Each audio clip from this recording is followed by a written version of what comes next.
complementary aspects of who he is. And we're trying, Mark and I, and we're trying to figure out also how we are going to be working together in the future. And this is one of the ways, using the work that we've developed over the years to bring it together with what Mark and Don are developing here, what Don has helped us develop, and to see how we can transform the process of education in different settings.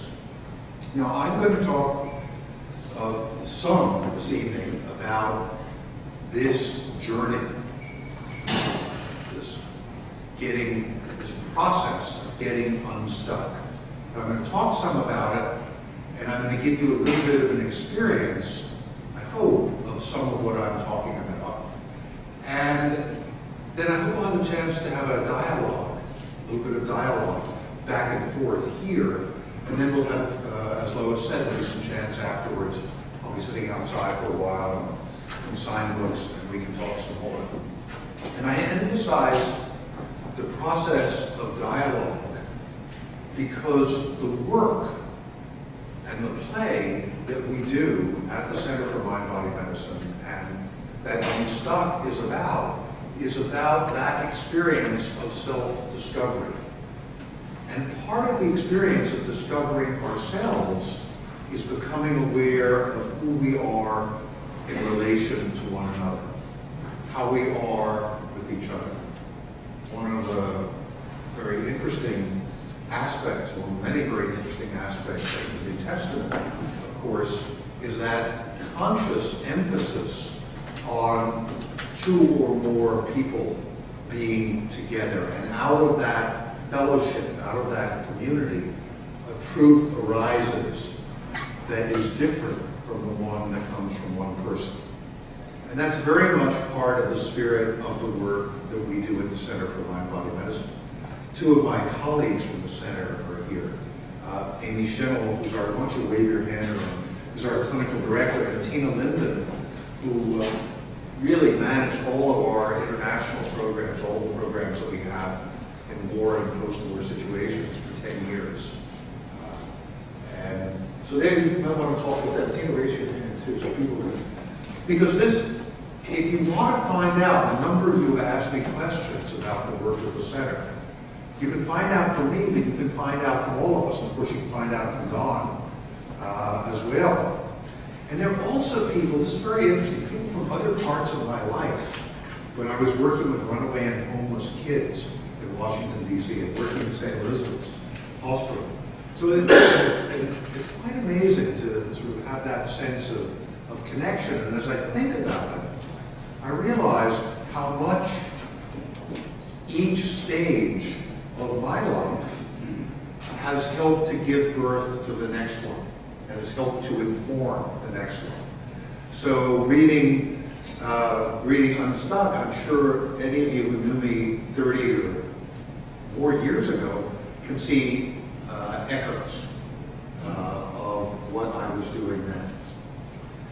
Now, the important thing about this notion of understanding our experience as part of a journey and understanding that the troubles that befall us, which are often named by medical experts, major depressive disorder or post-traumatic stress disorder or anxiety disorder, that these are not, and I repeat, are not primarily to be seen, as far as I'm concerned, as the end product of a pathological process, as diseases. These are human experiences, and it makes a difference in how you understand what's going on with you. If you understand it's a disease, you're going to relate to it one way, likely with Western medical means, drugs, surgery. That's the Western medical paradigm.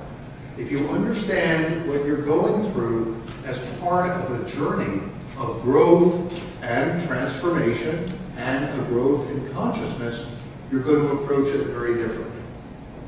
And you're going to approach it with many of the techniques and with, but even more important than the techniques, meets with a sense of wonder and of possibility. That doesn't mean that these situations that we go through in our lives aren't painful. They're excruciatingly painful, or can be. But we have everything to gain from looking at them as potential teachers for us, as well as occasions for pain. And we have nothing to lose. It's like some of you may remember from philosophy, Pascal's wager. Remember Pascal Blaise Pascal, the French philosopher, who was also is revered by gamblers because he was the founder of probability theory. But Pascal essentially said, if you believe in the existence of God and you act accordingly, you have everything to gain and nothing, really, to lose. On the other hand, if you don't believe in God and act accordingly, if God doesn't exist, well, you haven't lived a very, particularly moral life. And if he does exist, you might just be in big trouble. Now, I take that out of that particular religious context, and I see it as, if you look at the difficulties that come to you, if we do, not you, me, I'm part of this too, if all of us look at those difficulties as potentially part of our transformation, part of the growth of our consciousness, we have everything to gain and nothing to lose. Now, that doesn't mean we may not use a variety of other methods to help ourselves, a variety of methods, including methods that balance our biology. But those methods don't have to be methods that cause problems. So, for example, and we'll look at a few slides, I think. An expert, the definition of an expert? An expert is somebody who comes from 200 miles away and has slides. I only come from about 20 miles away, so I don't know what that makes me. But, so we'll show some slides. And all the references that will be up there are references that are in Unstuck. So for the price of Unstuck, you can have everything on the slides and a lot more.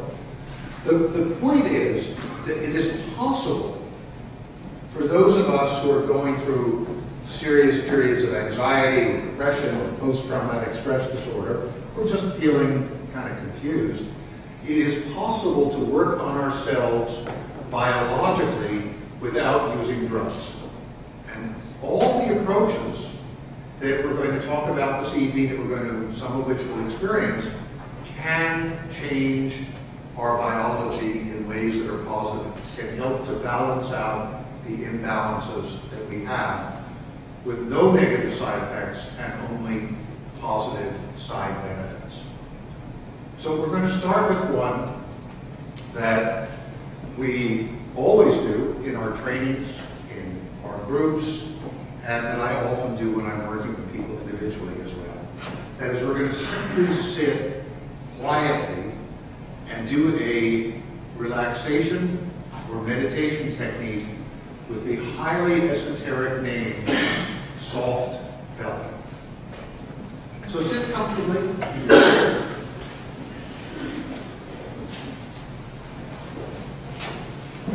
Allow your breathing to deepen.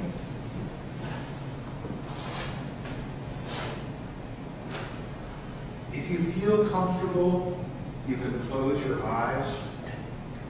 It's helpful to remove distraction. Please come sit. And as you come sit, you can breathe slowly, walk slowly, enjoy the walk.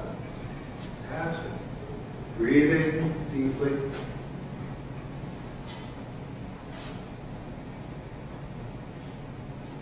Now begin breathing in through your nose and out through your mouth.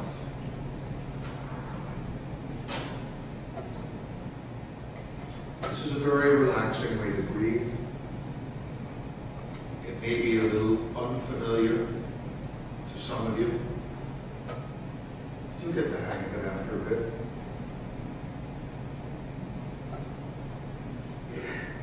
Allow your belly to be soft.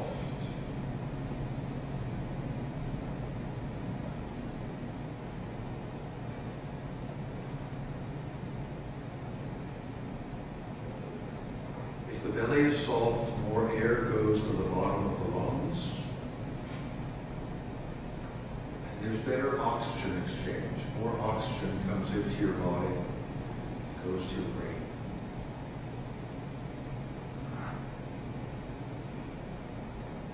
If the belly is soft, it activates the vagus nerve, which is the primary nerve of relaxation. It comes up through your belly, into your chest, back to your brain.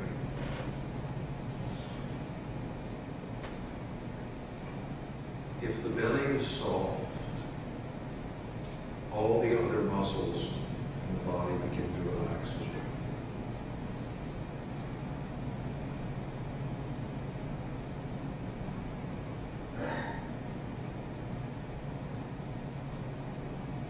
To encourage this process,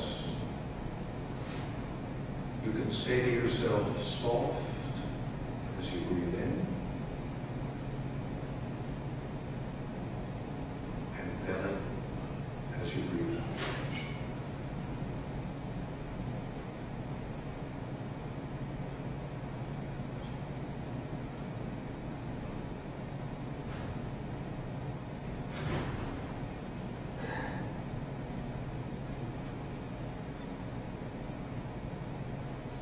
Thoughts come, let them come, and let them go.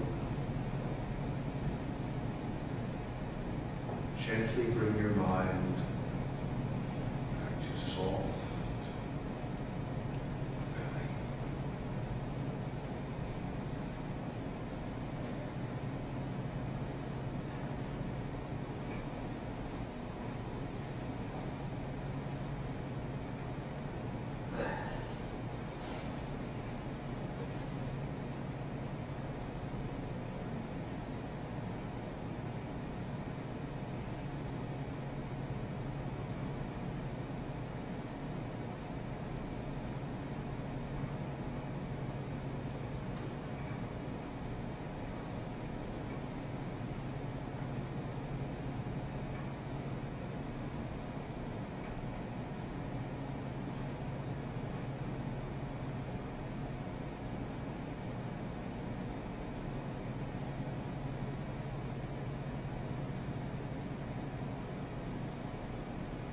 Open your eyes, bring your attention back to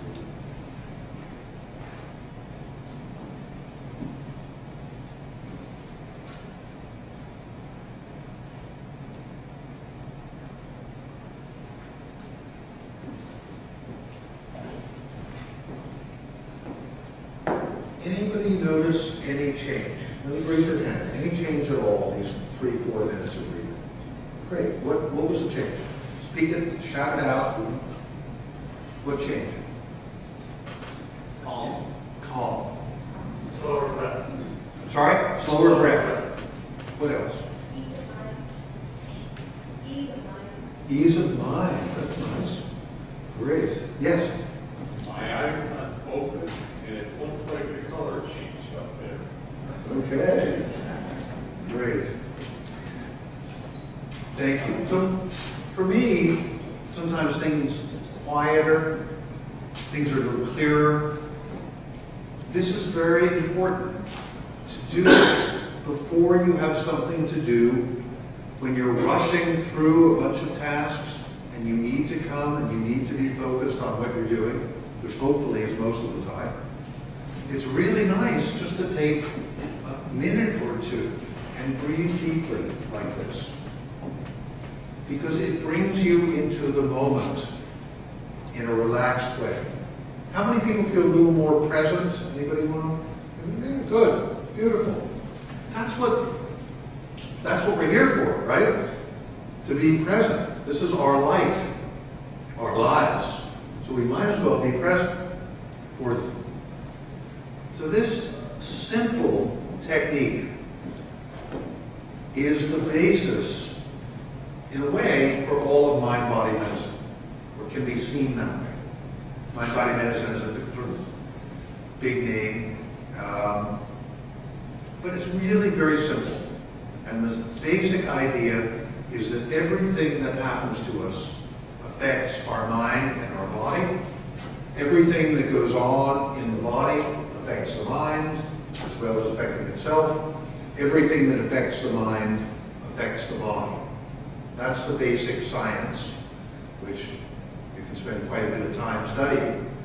And perhaps this afternoon, Esther Sternberg or others talked about that in the panel. The important practical thing is that we can be part of this ongoing interaction, ongoing conversation between the mind and the body. And we can change the nature of that conversation, the tenor of the voices in that conversation. So we can go from being shrill to being kind of calm and quiet. We can get a little perspective on those things that are agitating us.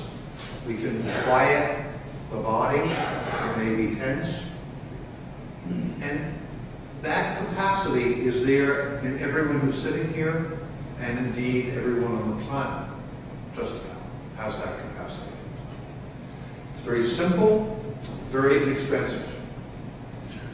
Talk about healthcare crisis. We're talking a lot about healthcare crisis these days.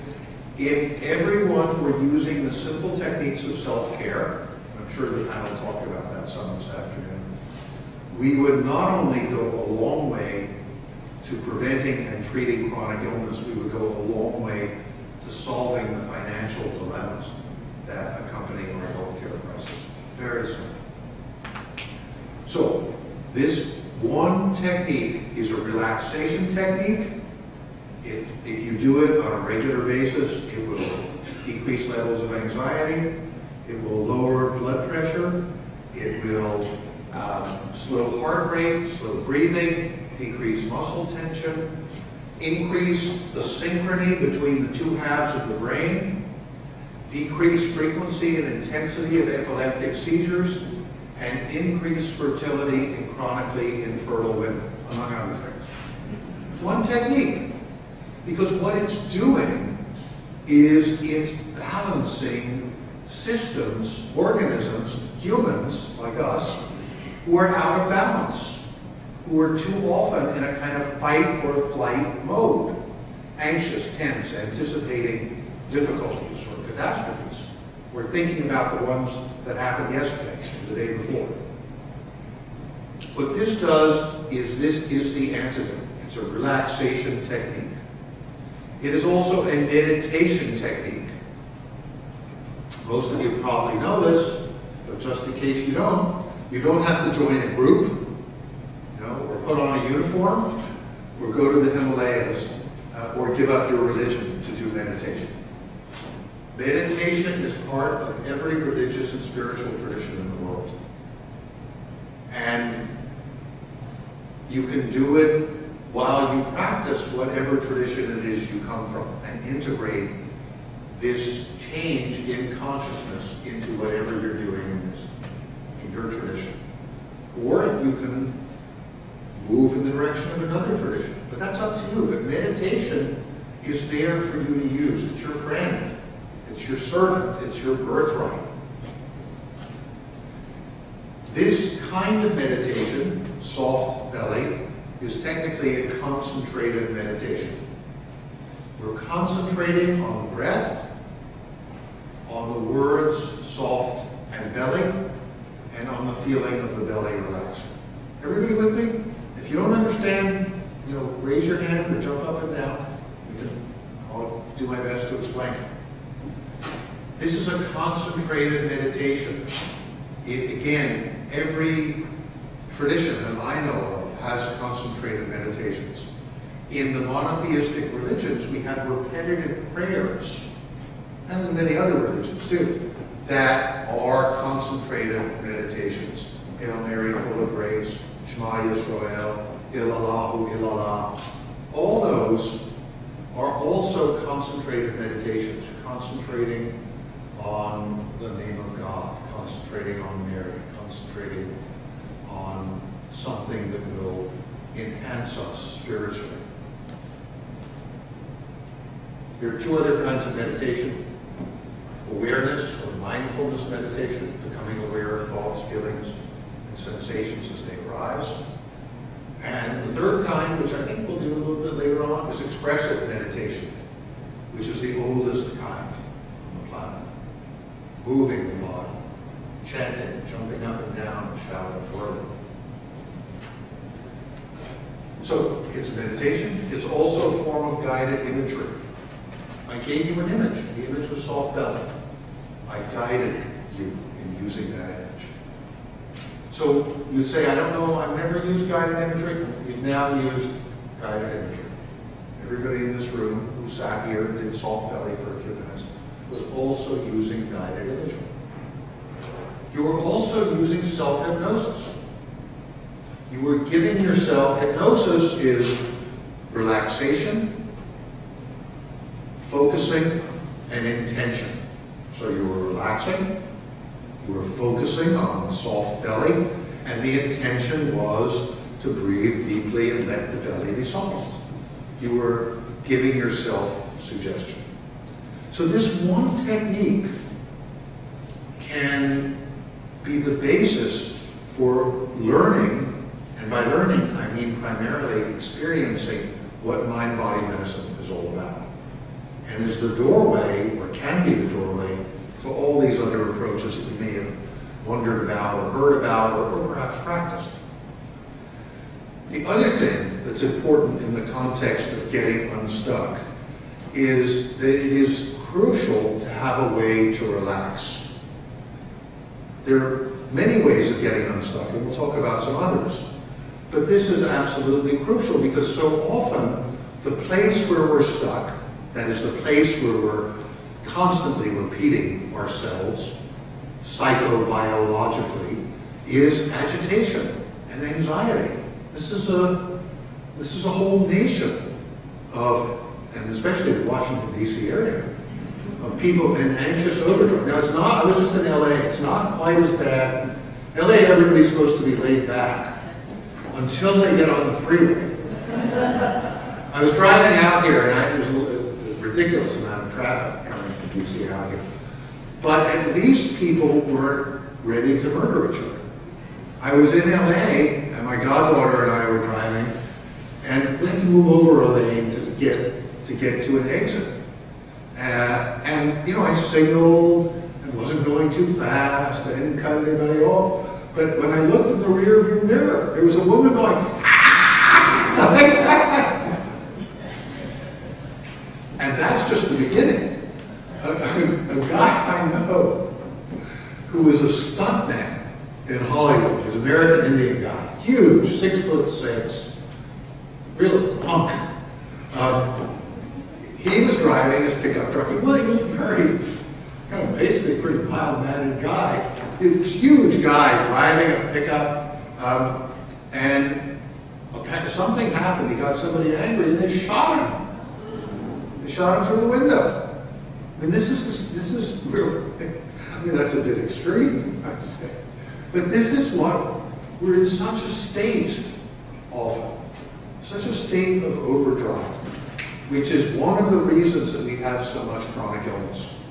There are many reasons, but stress is really the prolonged sense of fight or flight. We put ourselves, there's stress in our lives, but the worst stress of all is the stress that we keep putting on ourselves. Instead of looking at the stress, dealing with it, letting it go by relaxing, doing soft belly, we keep replaying the same tape in our mind and keep replaying the same pattern in our body. Stress is a major factor, not only in anxiety, depression. Stress is really a major factor in depression. Depression is not a Prozac deficiency disease, no matter what anyone tells you. Depression, for the most part, is difficulty that we have in dealing with stress. And those people who have more difficulty are more likely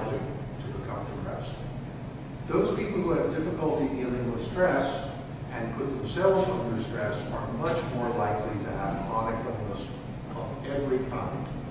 It's estimated by, this is by sort of medical, sort of mainstream medicine, that at least 80% of visits to primary care are related to stress. At least 80%. So this is the key to beginning to deal with the stress that produces most of the chronic illnesses we have. Directly and indirectly. Stress raises blood sugar. Stress raises cholesterol. Stress raises blood pressure. So right there, you have the makings of heart disease, right? The makings of type 2 diabetes. If you begin to deal with stress, health will improve significantly. So, any questions at this point? If you have a question, please feel free. Yeah, Don. When you say stress, you also mean, say, a student here who is basically worried about their grades. Yes. Whether you're going to get a good grade or not. Is that also the stress? Yes. This is, I don't know about Mason firsthand, but I know about Georgetown Medical School, where I teach. And a first of all, you have to identify what the stress is, because it may be slightly different for each student. When I ask medical students, we have mind-body skills groups for medical students at Georgetown and at 15 U.S. medical schools, so Hopkins, Duke, Stanford, and a bunch of others. When you ask medical students, why they decided to join the group, they often say, I'm stressed out. And then the next question is, well, what's stressing you? They look at me like I'm crazy. I say, what do you mean? I'm a medical student. Of course I'm stressed. I said, what's stressing you in particular? And there are many different answers. One of the answers is, I should be doing better than I'm doing. Or my roommate is doing better. You don't be surprised, or maybe not, at how often that happens. My roommate does so much better than I do. I can't stand it. Or I'm supposed to be in the top 10% of my class, and I'm not.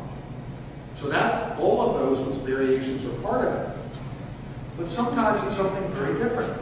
It's, my girlfriend lives 500 miles away. I'm not sure if our relationship's going to last. I don't know if I want to become a doctor. I feel lonely in Washington, D.C. I'm worried about my father and my mother. So all these different things. So if you spend time with students, incidentally, students are obviously under stress. There was a survey done, and I've seen two figures. One of them is minimally unbelievable. The other is totally unbelievable, but they're from reputable sources. But I'll just quote the lower one. That is that 25% of college freshmen are on antidepressant drugs. That's mind-boggling. And I've spoken at some universities, and people have told me that, or more. And a lot of it is competitiveness, I don't fit in, I don't know what to do. Occasionally, maybe they'll get the eye, they don't get you very high, from home. But mostly it's that anxiety. I can't sleep. I would say in medical school, 70% of the students don't sleep well. There were some surveys. In college, I don't know what it is, but it's significant. So yes, there's a real issue here, and a real reason, Mark, for us to talk about how to provide mind-body skills groups for the community. Because it really makes a difference to be able to offer people these kinds of techniques so that they can, because the difference between breathing deeply and taking Xanax is considerable. Breathing deeply feels good, but it's not addictive. It doesn't ruin your life, you don't have withdrawal symptoms when you stop. It doesn't cost anything. But beyond that, you're doing it yourself. You have a sense of authority and a sense of power, a sense of capability. Whereas if you just take a pill, then the pill is doing it and you're not. So even if you are taking pills, it's important to be doing other things for yourself. It doesn't have to be either or. But the first way, if possible, should be a way that doesn't have negative side effects. If that doesn't work, or if you need something else, then it's fine, then okay. But it's crucial throughout, and this is very crucial, I think, for people of all ages. And I would say particularly for young people who are going to college, younger kids, and it's also true for older people, that have a sense that you can do something for yourself, either when you're just starting out, or when you feel like, oh, you know, I don't have the strength I used to, I can't do what I used to see that there are still things that you can do. It's really important. Any other questions, comments? Okay, let me show you a few slides.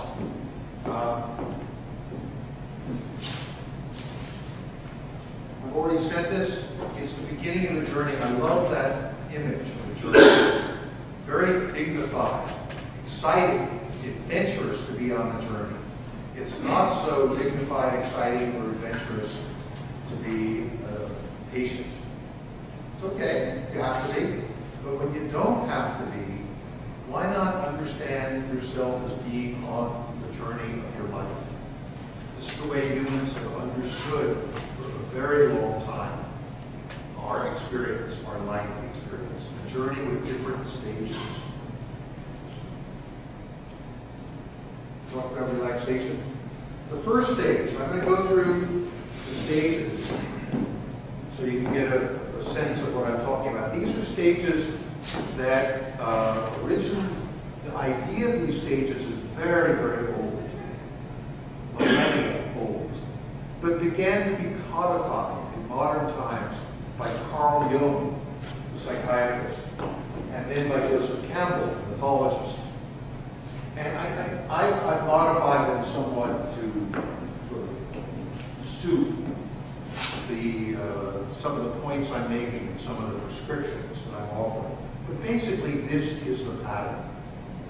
And this is the pattern that the great heroes, male and female, heroes, and as a friend of mine said, and heroes and heroes have experienced. This is the pattern in Scripture. This is the pattern in myth. This is the pattern in cultures throughout the world. You hear the stories of different cultures. And the stages are very similar, and these are the stages of healing, not just from depression, but from all of the ills that beset us. Now, the first is the call. You have to know that something is going on to want to do something about it. If you're going to leave the house and go on your journey, there's got to be a reason. There's got to be something stirring in you. But one of the ways, and it's amazing, or perhaps not, how so often, so many of us don't pay attention. Our lives have come to a standstill. The title of my book, Unstuck, comes because so many people have said to me, I feel stuck. So we're stuck, but we really don't know what's going on. We don't know why. We don't know what to do about it. We don't know if there's anything to do. And we want to, very often, pretend that it's not happening. And we're a culture that often shoves things under the rug. How are you? I'm fine! I'm fine! I don't know if you can see me. I'm sure you've seen that somebody tells you he or she is fine, and they're gritting their teeth. There's a smile there, and they're not. You can feel that they have to present that face to the world, and often enough to themselves. Everything's okay. I'm, having 6 scotches every night, and I can't get to sleep anyway, and I'm not getting along with anybody, but it's all okay. Well, it's not okay. But we have to take a little bit of time to pay attention to what's going on. We have to ask ourselves a simple question. Somebody somebody comes along and says, how are you doing? Instead of just responding, fine, you need to ask yourself, how am I doing? Sit quietly, do soft belly. What's going on? How am I? And then the answers will start to come. If we just take a little time, we're in such a rush all the time. So busy. And then, once we say something's out of balance, well, what is it? What's going on right now? What are the things that are troubling me? So we just take a little inventory. Oh, for me, I'm tired. These are bothering me. That's about it right now. But maybe at other times it's much more. What's going on? And then the second question, you can write the answers to these down. It's very helpful. My suggestion is to do soft belly for 5-10 minutes and then ask yourself the question. The second question is, where do I want to get to? What change do I want to make? Well, I want to be able to run with my children. So I got to do something about my knees. I mean, this has been apparent to me for a while, and I'm doing something. So where do I want to get to? I think I should get more sleep. So I do need to pay attention to my schedule. I need to figure out how to do it. So what are the specifics? And then that's the third one. Second is, where do I want to get to? I want to get to a place where I regularly have more sleep. I want to get to a place where my knees are functioning better. What are the steps? Well, the steps for my knees, and this became clear to me after resisting it, with all that I've learned, we all forget. We all don't want to hear the call at times. For about 2 or 3 years, it's been in my mind, you have to start doing Tai Chi. You don't know Tai Chi? Moving meditation, Chinese moving meditation. But it wasn't until 9 months or a year ago that I started doing Tai Chi. Tai Chi is good for my knees. So I heard the call, that's the first step. Start doing Tai Chi every morning. Do what you know. Do it I do what I know.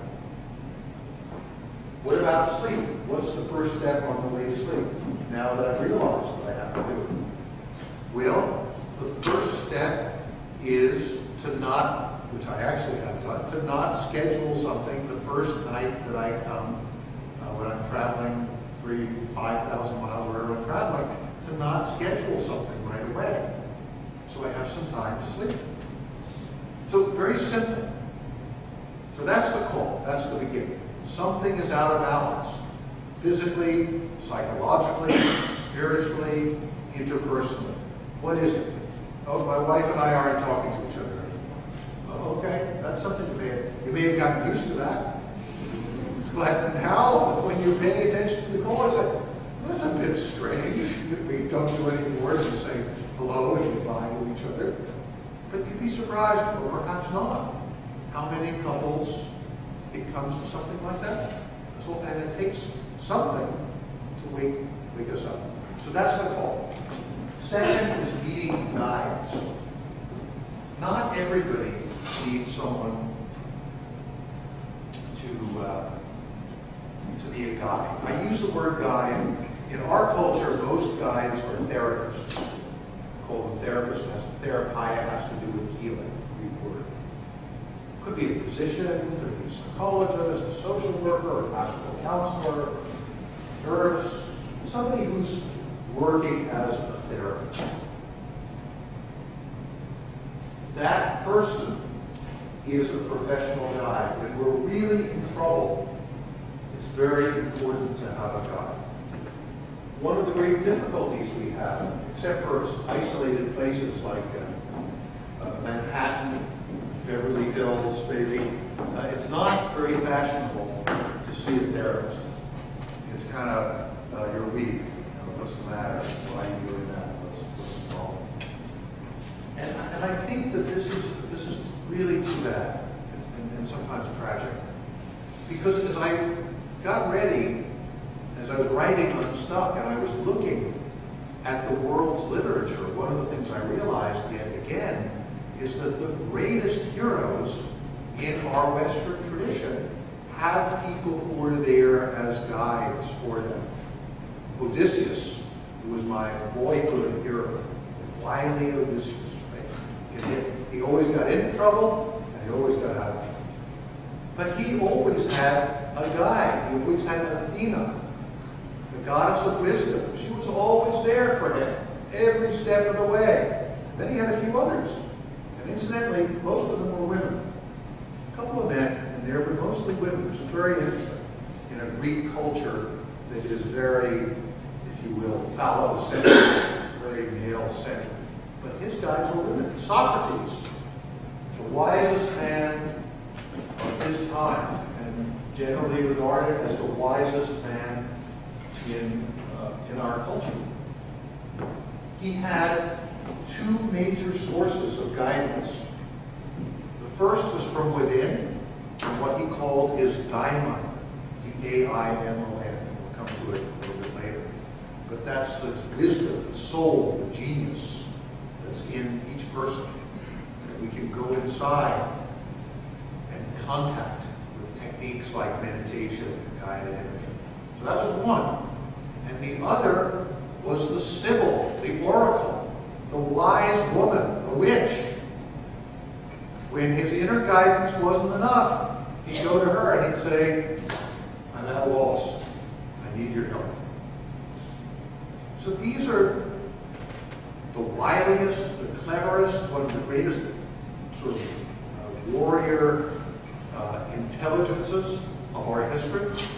Odysseus, the wisest man, arguably, of our tradition, Socrates, both have guides. We need to come to that. And we need also to understand that aboriginally, in our tradition, all of us, all of our Aboriginal ancestors, all of our Aboriginal brothers and sisters, this sense of having someone there for you is built into the culture.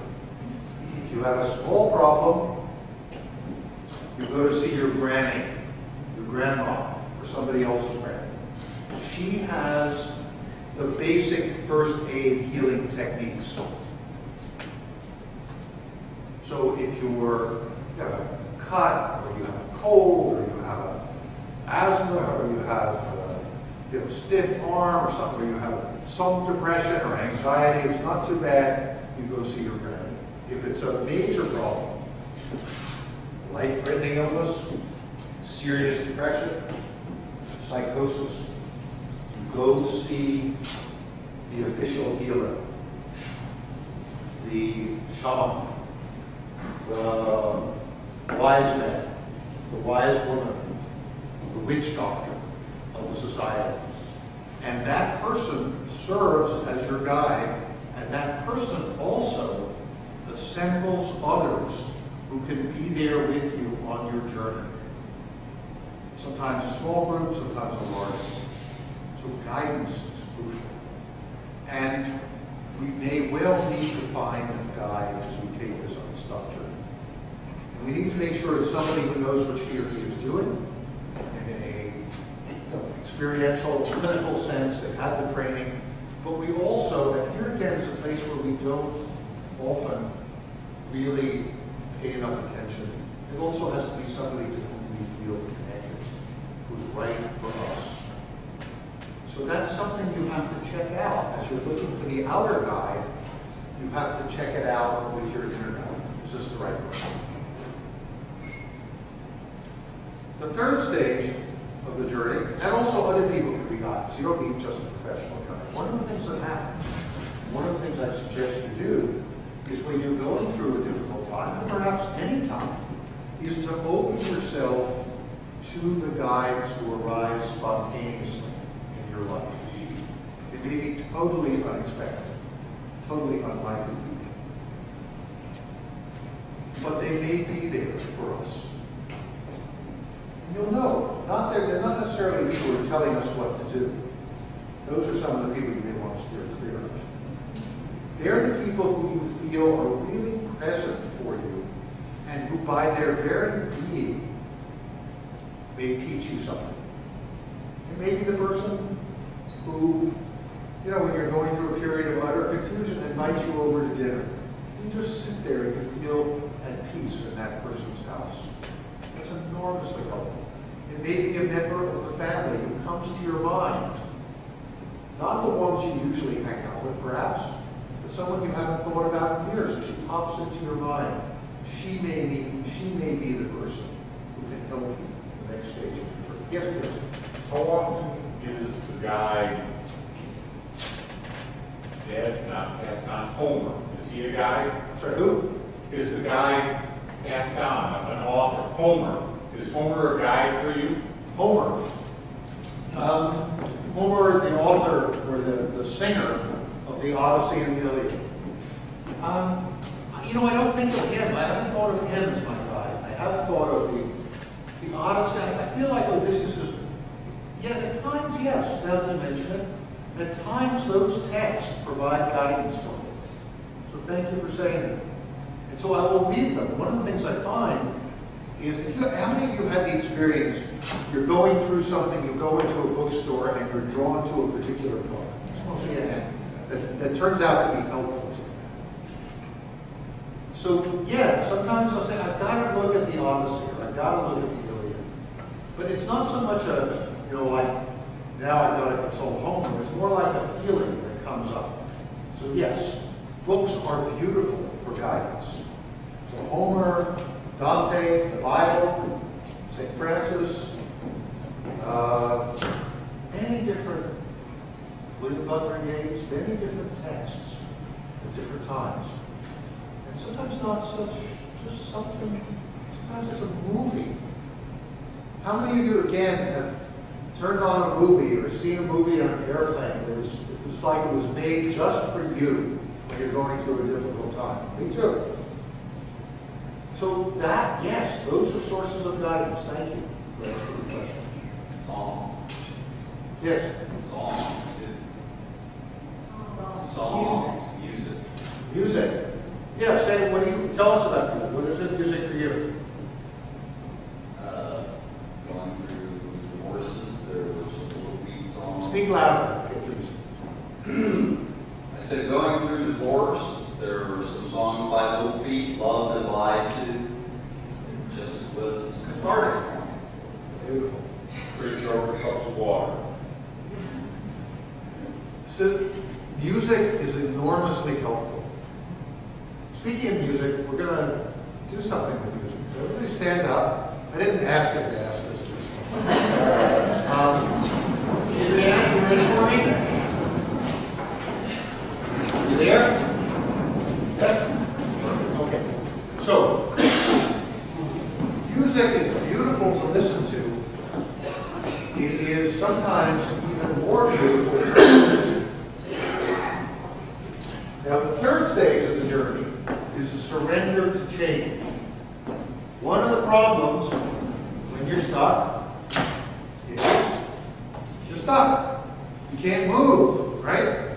And sometimes anybody who's been really depressed, and I have been there, it feels like you can't move your body. You can't take the next step. You can't move over from where you're stuck in the mud into the river of life, into the current of your life. So you need to put out some energy to surrender to life. Surrender is not the same thing as giving up. Surrender means surrendering to life. It's not submitting. It's surrendering to what's actually happening right now. Some people can do that. I write about a guy in my book who's an airplane mechanic who was able to do that. He read Lao Tzu, the Tao Te Ching. It's a guy who never went to college, but I suggest that you read the book. The book is all about letting go, surrendering. He read it. It's a great story, if I do say so myself. He read it, and 4 days later, he was a different man.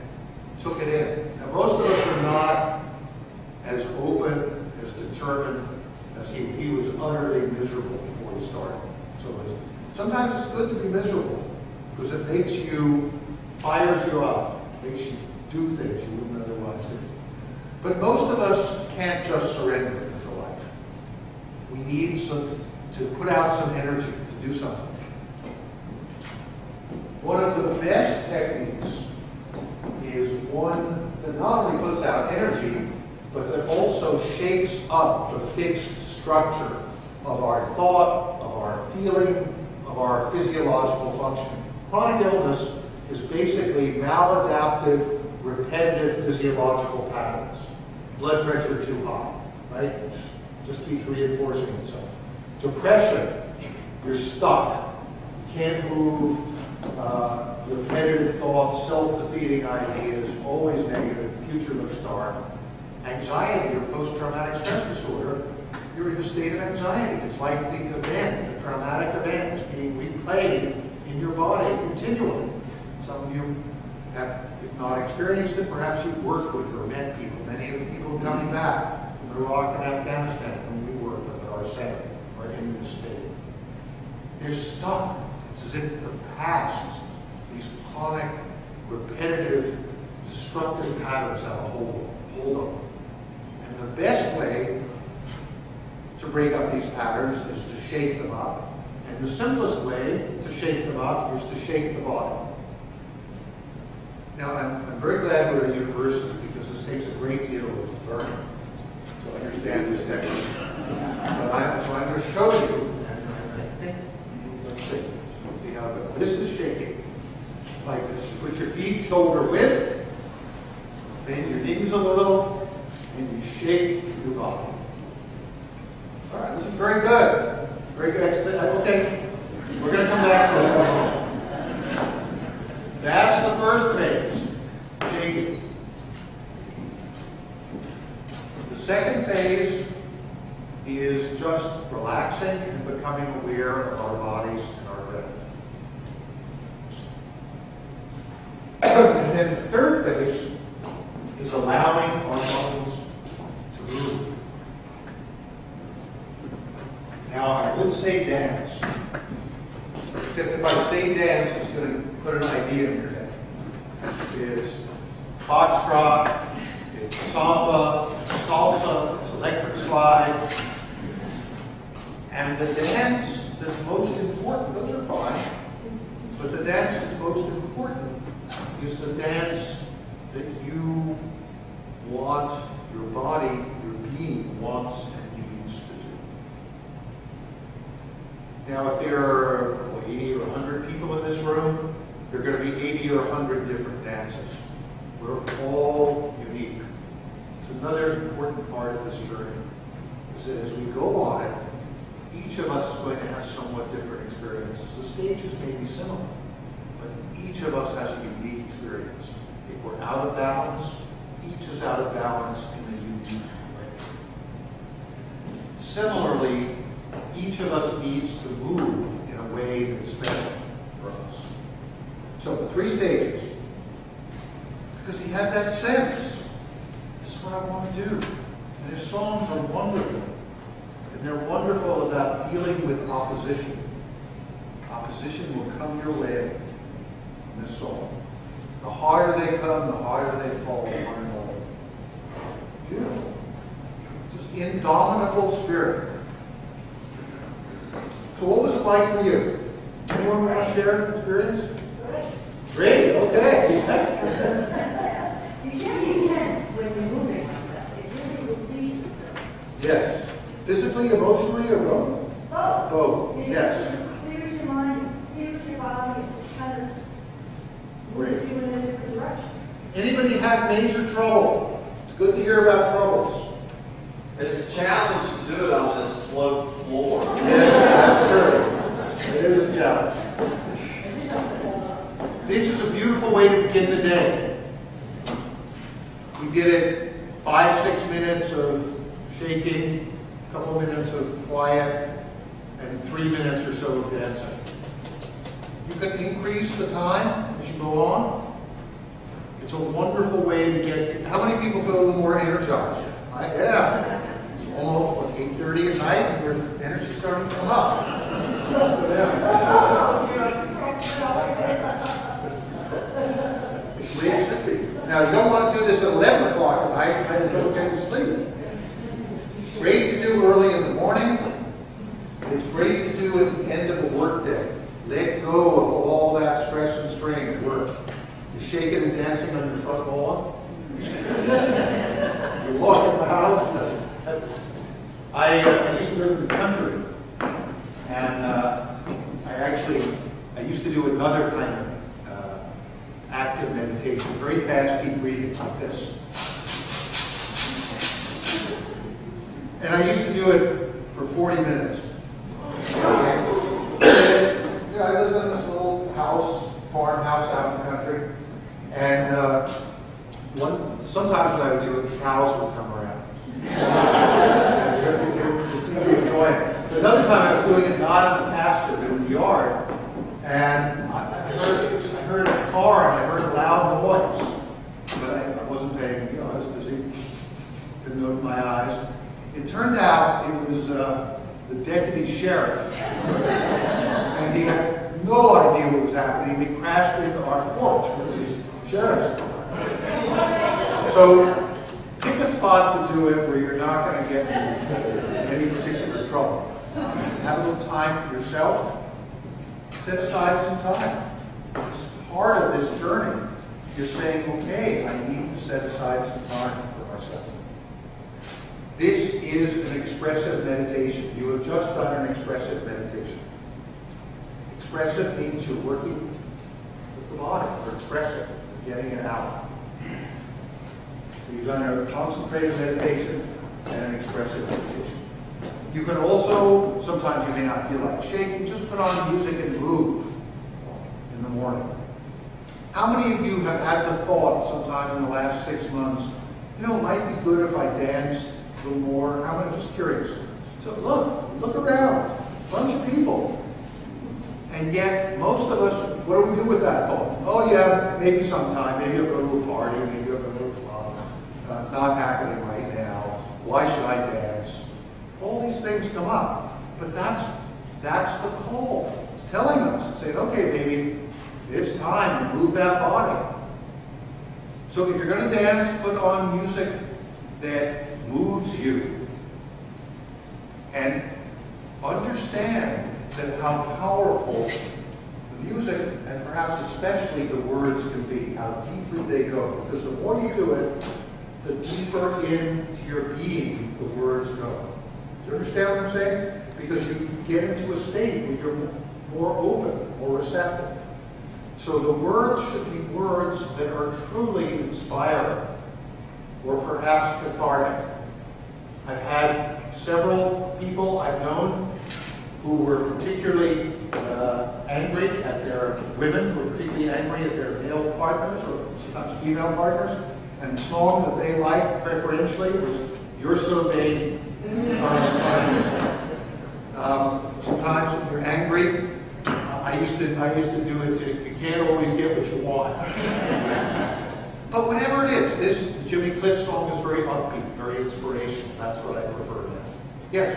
Do you find that people's choice of music changes as they go through some of the stages, so that... Sure.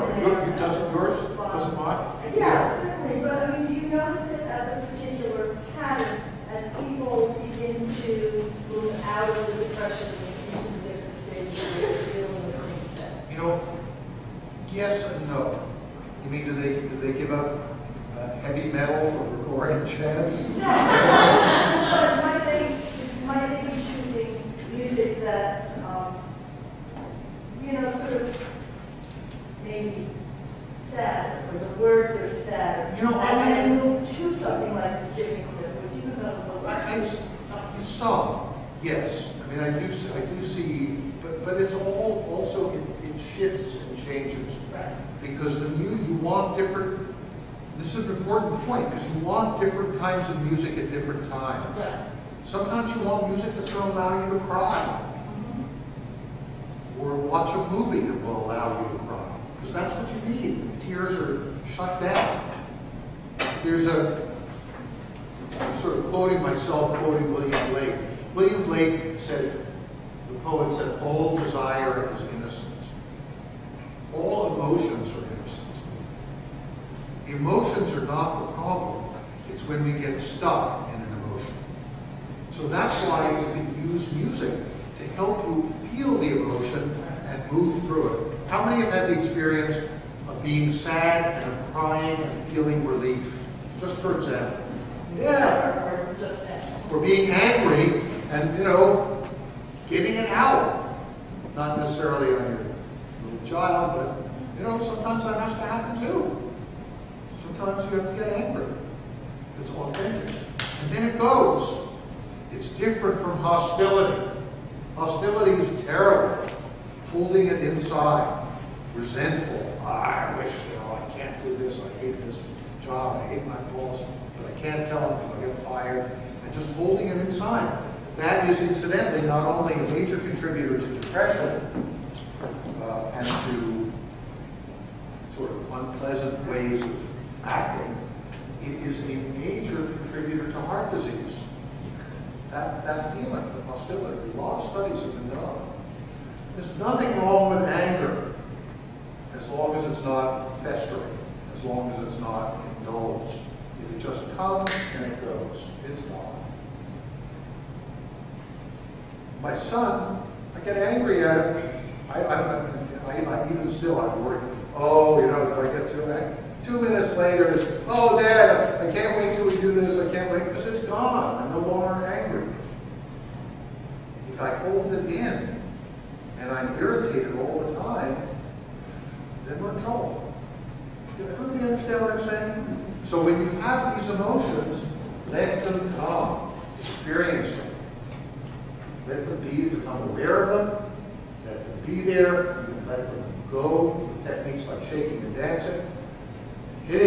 Pounding pillows or hitting a punching bag. So simple, but very effective in terms of dealing with frustration, dealing with anger.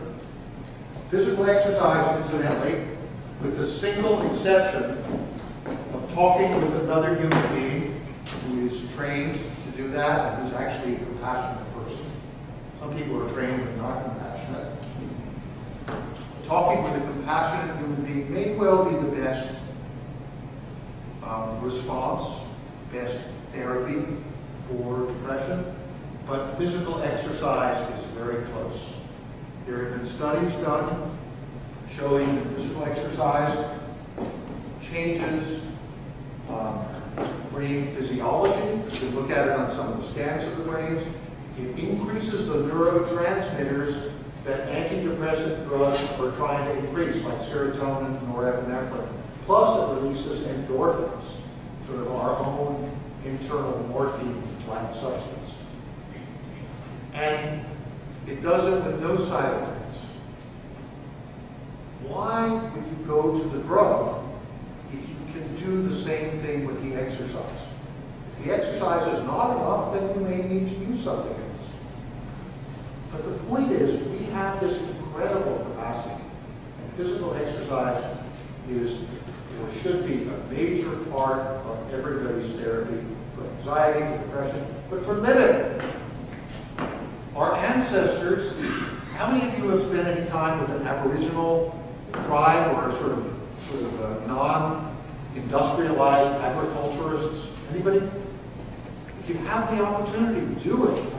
Isn't it? It's an education. The way they live is so different from the way we live. First of all, they're moving most of the time. Most of our days, for most of us, are spent in a sedentary way. If you look at Aboriginal people or agriculturists, sort of early agriculturists, they are moving all the time. They're bending and walking, carrying, lifting, stretching, doing all these things 4, 6, 8 hours a day. That's what we're genetically programmed to do. Our genes have not changed in the last 25, 40,000 years. So we need to do that just to be moderately healthy. We need to be moving around, moving our minds. And certainly if we're anxious or depressed, or if we have any kind of chronic physical problem. Exercise also good for inflammation.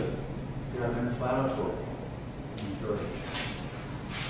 So exercise is crucial and needs to be incorporated into our lives. any money later. Go for a walk. Put on some music and dance. Very simple. Building up muscles does not necessarily bring health. It's not bad. Not bad exercise. It's just, it's okay. But so's walking. So's dancing. So's swimming. So's skipping. Playing basketball. Whatever you want to do. What time is it, Lois? How much time? What is it? So it's just about time for us to stop. I want to see if there are any questions. And I want to just tell you a little bit about a couple other things. Any questions at this point? I started a little late, so I'll go a little longer. But I don't want to keep people too long. Yes? I just wanted to ask how you view something like postpartum depression. I'm sorry? Postpartum depression, which is sort of a combination of hormonal imbalance and Yes. all of the stresses that go along with Oh. having a baby. This is a good question because it's going to take me to some other answers. One of the things, I'm going to come back to postpartum depression, okay? If I don't, you come grab me. We are also biologically out of balance. We're psychologically out of balance often, spiritually and biologically. To work with biological imbalances, food is the absolute crucial tool, along with physical exercise and relaxation. 80% of us are deficient in one or more nutrients. That's Department of Agriculture statistics. Mind-blowing. And so that means it's not just because, you go to McDonald's 3 times a day. It's somehow our standard diet, the way we're eating now, the degradation of the food supply has made us deficient in nutrients. Nutrient deficiency contributes to many instances of depression. The more stressed you are, the more nutrients you need. Everybody has unique needs. You and I may be the same age, same ethnicity, same economic status, same general health status. I may need 100 times as much zinc as you. You may need 100 times as much B6 as me. This is biochemical individuality. So, have to work with food.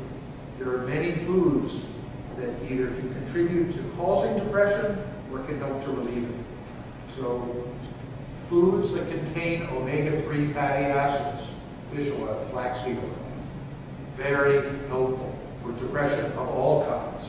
They haven't done the studies yet on postpartum depression, but if you meet someone, don't wait for the studies. Give her 3 to 6 grams a day of omega-3 fish oil. Sugar contributes to many people's depression.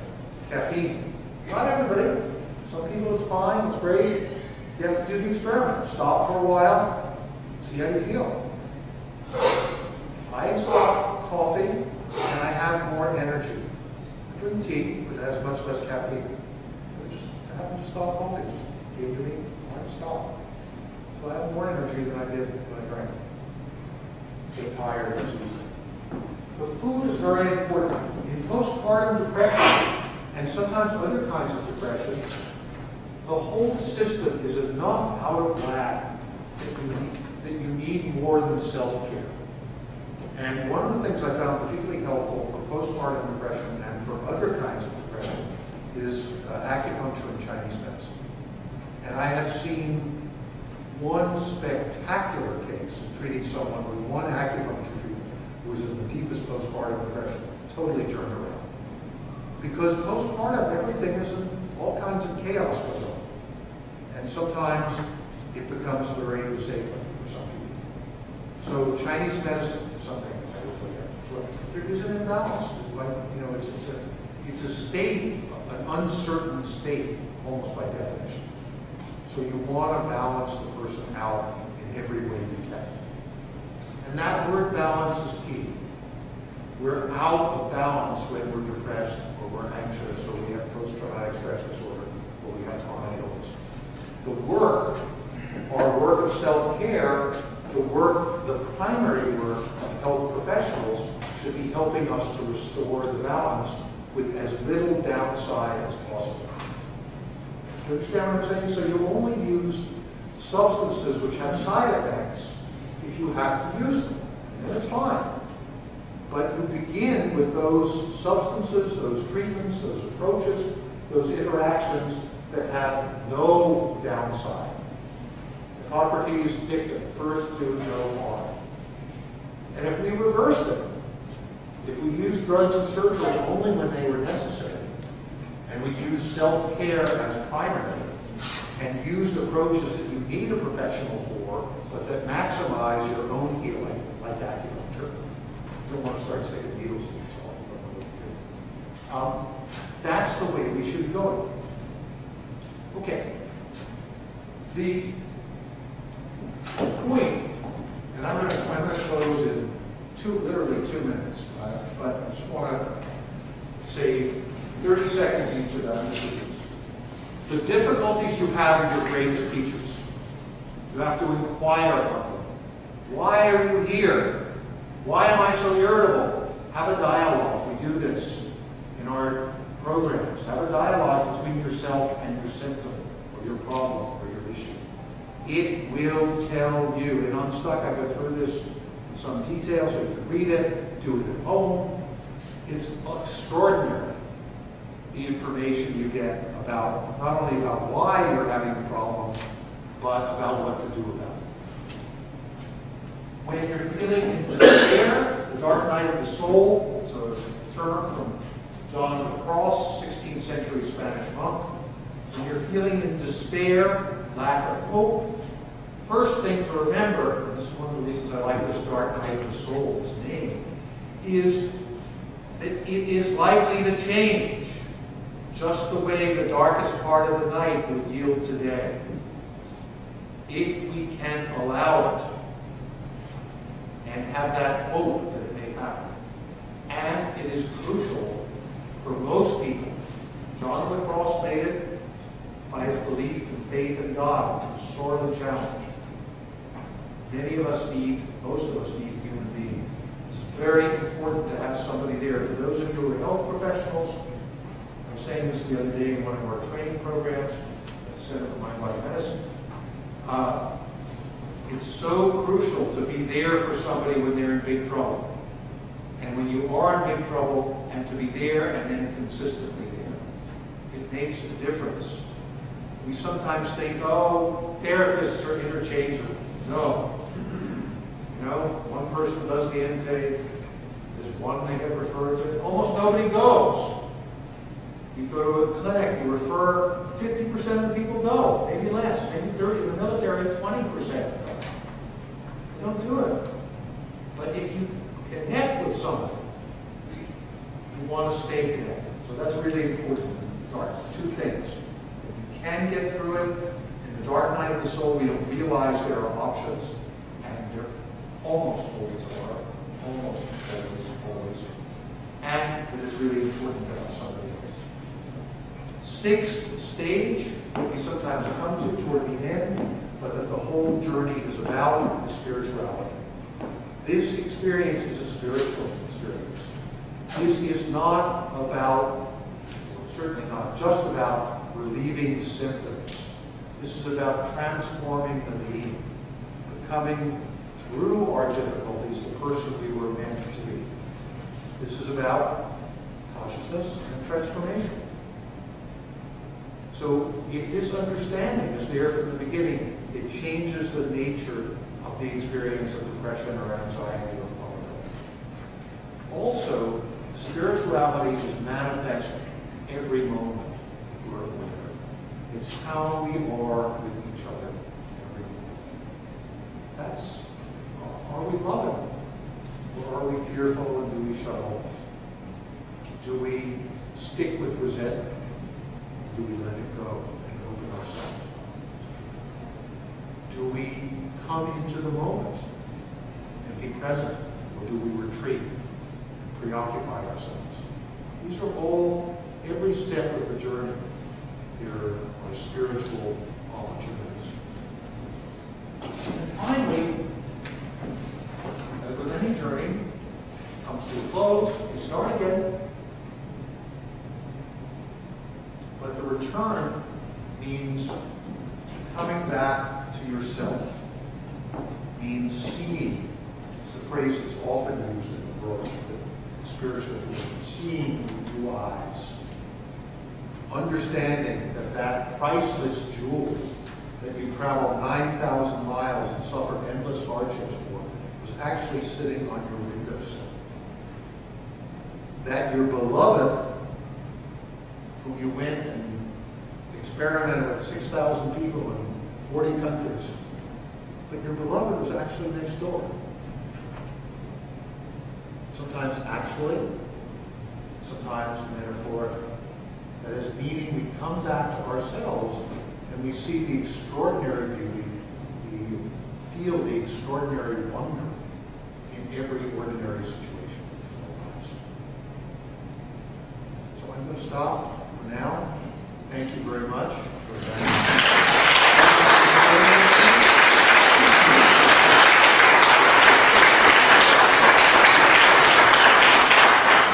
People have asked about our training programs. If you want to be on our mailing list, please fill out a form out there. Give us your email. If you want to come to look at our website, if you want to be part of our training, if you want to volunteer to help us. And since Don is here, I'm going to say, if any of you have ideas for helping us to raise money, or we welcome that as well. So thank you very much again. I'll be outside. Jim has agreed to be outside and take further questions, discussion.